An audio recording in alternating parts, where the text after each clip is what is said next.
Salam Kamir, kekaguman ilahi mengarah pada iman dan rahmat. Saudara-saudari yang terkasih, hari ini saya merasakan berbahagia karena saya mendapatkan uang banyak. Uang-uang ini saya kumpulkan dan tiba-tiba orang-orang pada meminjami uang saya. Uang menjadi segalanya. Orang bilang uang bikin segalanya. Saudara-saudari yang terkasih, Injil hari ini bicara tentang Yudas. Orang yang dekat dengan uang dan keuangan, kekayaan para murid. Dia adalah bendahara dari 12 murid Kristus. Dan apa yang dia lakukan? Menjual Yesus. Pada malam Injil hari ini bicara tentang malam perjamuan terakhir. Kemudian Yesus mengatakan, ada di antara kamu yang akan menyerahkan aku.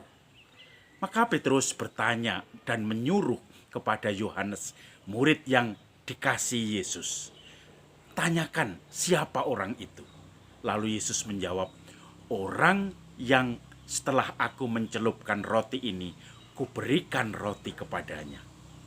Tetapi setelah Yesus menyelupkan roti dan memberikan kepada Yudas, lalu karena sudah lupa dan Yudas sudah biasa memegang uang dari kas mereka, Yesus mengatakan, apa yang kamu lakukan, segera lakukan. Yudas pun pergi. Para murid merasa itu hanya sebagai usaha Yudas, mungkin mau mencari tambahan roti, snack, dan seterusnya. Atau mau membagikan bantuan derma untuk orang-orang miskin. Maka kemudian Yesus pergi, Yudas pergi menerima uang itu. Dan uang itu akhirnya menjadi miliknya. Dia merasakan dengan ikut Yesus bisa mendapatkan uang itu karena menjual Yesus. Maka saudara-saudari yang terkasih, kemudian Yesus juga bercerita, sebentar lagi aku bersama dengan kamu, setelah itu aku pergi. Tetapi kemana aku pergi, kamu tidak tahu jalan ke situ. Kamu tidak bisa bersama-sama dengan aku.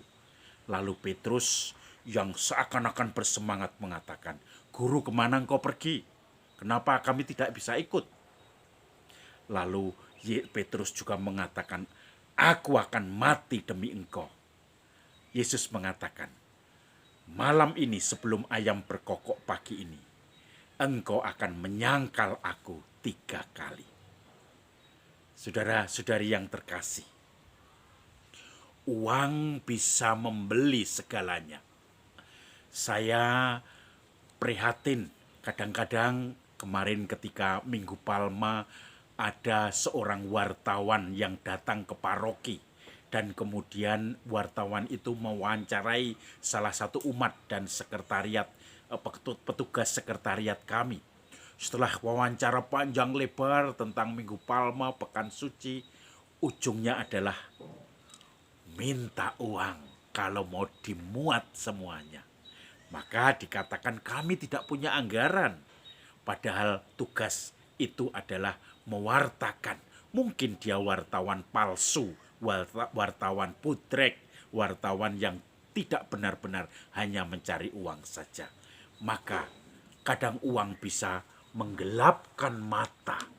Melihat gurunya itu pun dijual oleh Yudas.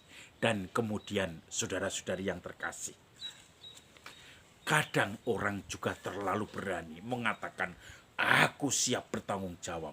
Pada saat konsekuensi terburuk datang, cuci tangan dan lari seperti Petrus menyangkal diri.